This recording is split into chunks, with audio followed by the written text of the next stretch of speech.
tears aren't coming. The tears just aren't coming. Okay. Just to be clear, it looks like he's dead or he is dead. It just looks like he's dead. He's got, like, blue paint on him or something. But he's going to be fine. What is wrong with you? Doctor! Welcome back to Thinking Critical. This is Wes, and today it's a rare 3-video drop here on Thinking Critical YouTube. We've got the earlier video talking about how the King in Black editor thinks that the tie-ins make the event more blockbuster. If you hadn't seen that one, you're definitely going to want to check out that conversation I had with independent comic writer, editor, award-winning comic creator Joe Corallo. Right here, I'm going to be talking about the new X-Men Legends series that's been announced. Wonderful creative teams. The first issue is going to feature Fabian Nicieza, Brett Booth. Then we're going to get further issues. Chris Claremont, Louise Simonson, Peter David, Larry Hama. Who's who as far as X-Men and X-Men lore and all that kind of stuff. Legends of the mutant franchise coming back to write some stories to tie up some loose ends. And then we're also going to talk about something I didn't expect.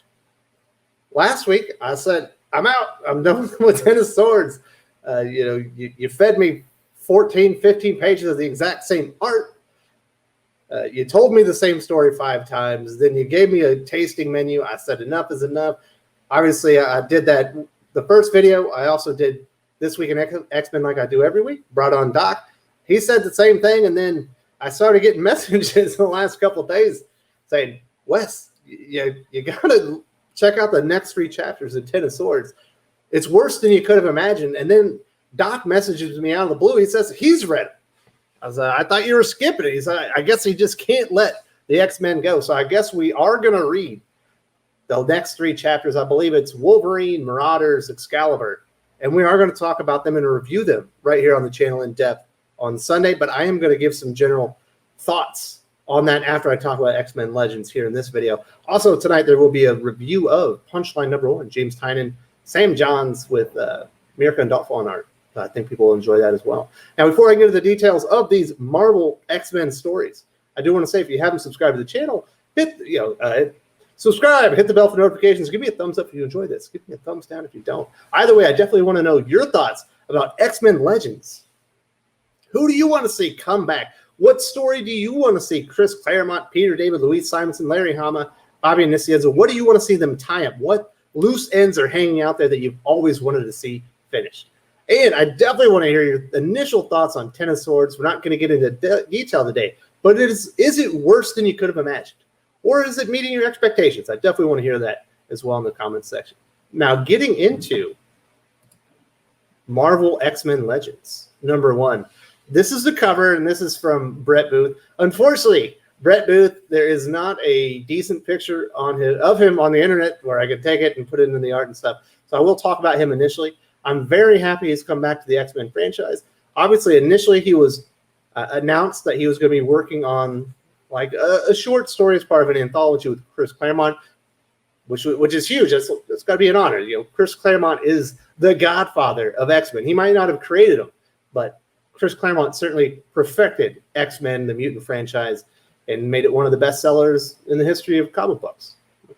Chris Claremont is an absolute living legend. Probably has the greatest ongoing comic series in the history of the industry. Nobody's done 15 years of excellence like Chris Claremont. So Brett Booth working with him, that was going to be huge. Then we found out he was going to be working with Jonathan Hickman himself on the flagship X-Men series, starting with #17.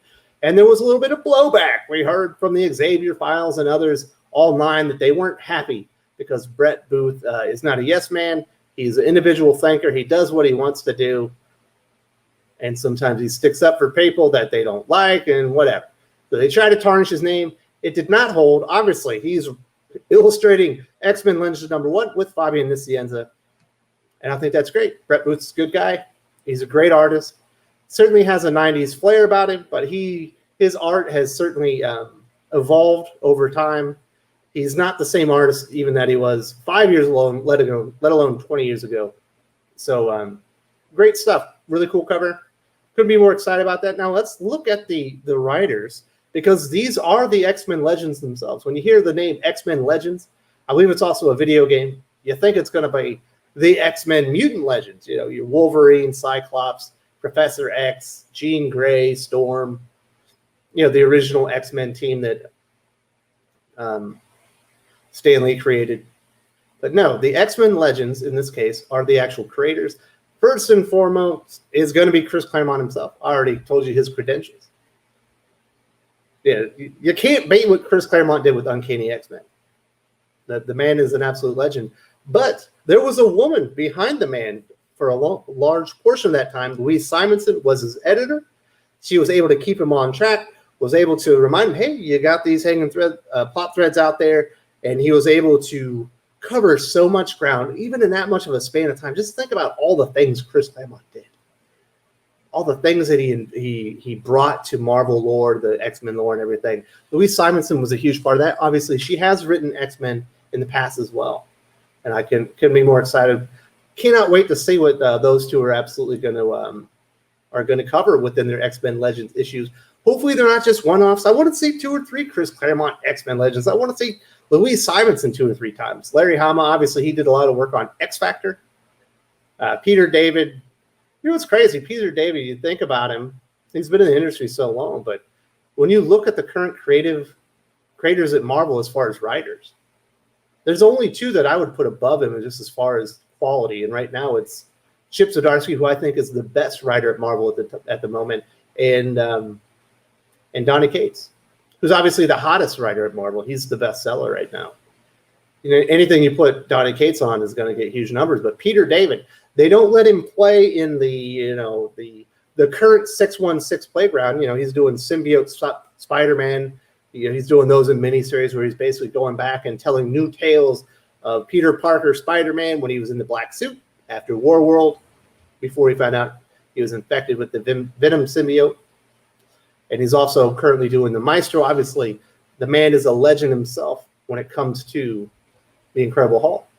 A lot of all the stuff that made Immortal Hulk amazing with what Al Ewing was doing was all mined from the things that Peter David had created, and we're just waiting there to be explored further.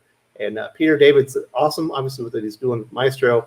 I wish they would let him on a current series. I think he's blowing a lot of essentially all the younger writers at Marvel, his contemporaries at the moment, away, other than Chip Zdarsky and Donny Cates. So the fact that he is still a relevant, good writer is a testament to his skill and his capabilities.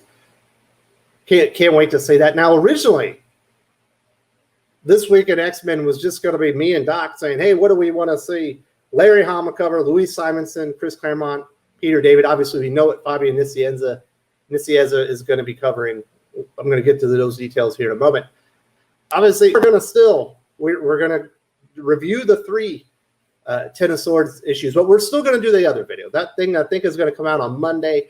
And let us know what you want to see. If you have a great idea, maybe I'll challenge Doc when we record that. Be like, hey, this viewer thinks that Peter David needs to explore this unanswered question. We'll see what Doc has to say. So if you got a really good, awesome thing, a hanging plot thread, which is what X-Men Legends is going to cover, let me know in the comments section because I want to talk about those. I think it's going to be a lot of fun.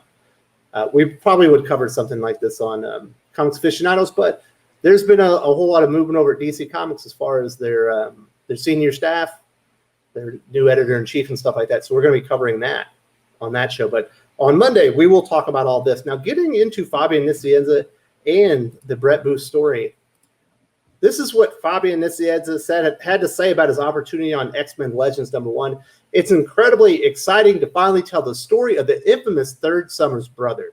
25 years in the making, to see the truth about Adam X revealed and drawn so magnificently by Brett Booth is one of the most surreal experiences of my career. Getting the opportunity to tell this tale while kicking off the new X-Men Legends series is extremely exciting. Well, there you go. That's what Fabian has to say. And we do have a little bit of information that was provided by Marvel themselves. It's in the write-up. There will be a link to the article in the details section. Created by Fabian Nicieza and Tony Daniel, Adam X debuted in 1993's X-Force Annual #2. X-Force encountered Adam X, who appeared to be missing his memory. Adam X's mutant abilities allowed him to heat up oxygen in a person's blood, producing the feeling that they are heating up from the inside. like a microwave. Weird. After his X-Force annual appearance, Adam X, the Extreme, guest starred in the Central X-Men title, where he rescued Cyclops' grandfather, Philip Summers. Jean Grey used her telekinesis to read Adam X's mind, where she sensed a connection between the mutant and the Summers family. X-Men villain Mr. Sinister first teased Cyclops and Havok having an unknown third brother, with Marvel eventually introducing Vulcan as the third Summers brother in X-Men Deadly Genesis. Vulcan was a member of Charles Xavier's hidden X-Men team that was thought to have perished in a battle on Krakoa. He's also the mutant that Doc and I believe has been resurrected but never died. I think that's one of the hanging plot threads that Jonathan Hickman himself has out there, and we'll see if they actually cover that. Obviously, this is very interesting stuff. We've had teases that Jonathan Hickman was going to cover this when we got the Sinister Secrets during House of X Powers of 10. They were alluding to the third Summers brother, so I imagined that was going to be covered within the pages of Hickman's X-Men.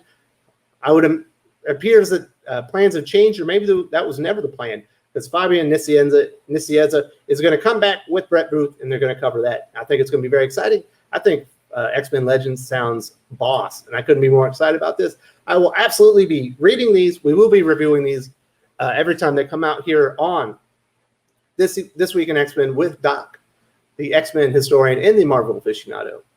Now, getting on to Ten of Swords. Now, last week, you're like, Wes, you're a hypocrite. You said you weren't going to read it anymore, and I had no plans to. Even when people were messaging me like, hey, man, you got to check this out. It's worse than you ever could imagine. I was like, well, I can imagine things that are pretty bad. That's why I said I didn't want to read it anymore.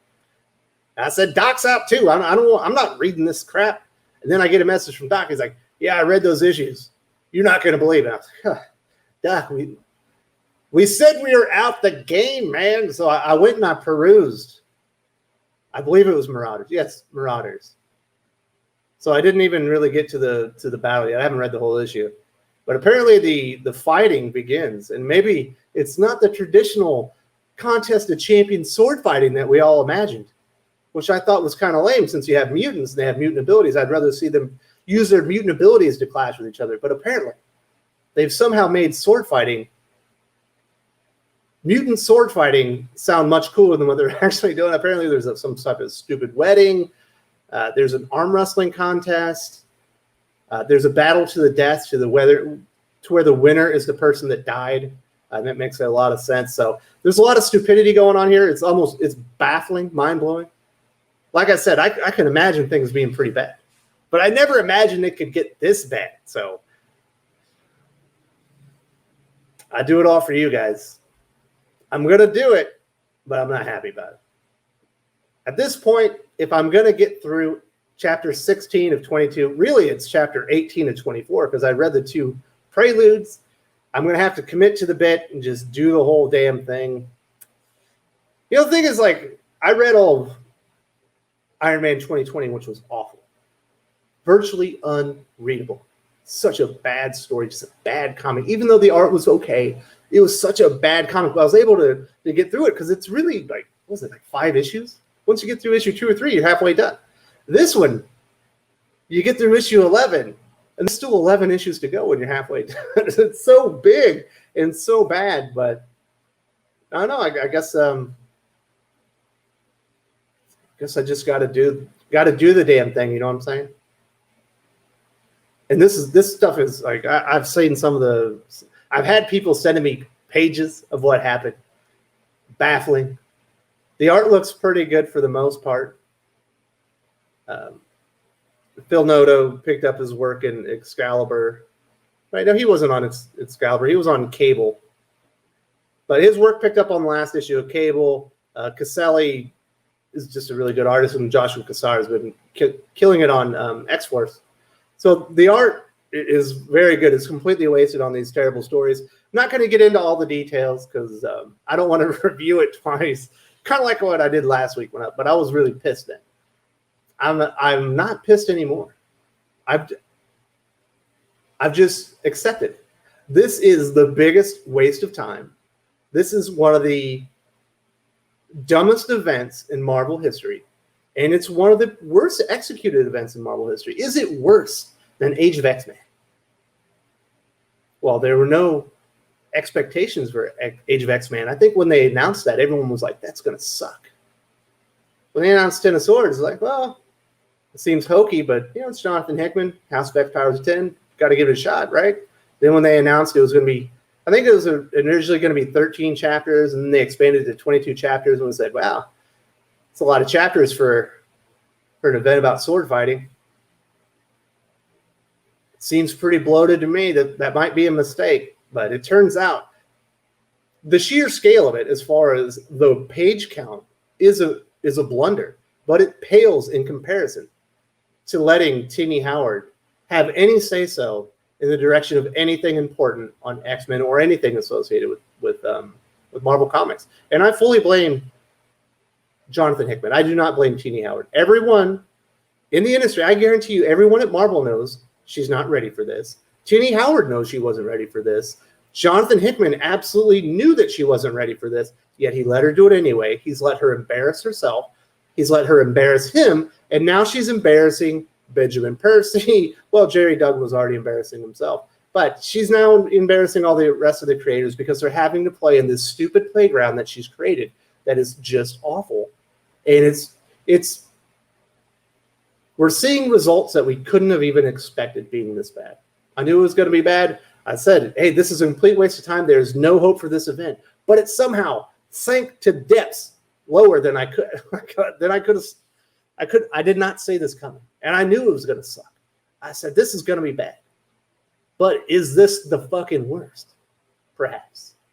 You'll have to wait until Doc and I review these in depth on Sunday for this week at X-Men. It ought to be very salty, very lively.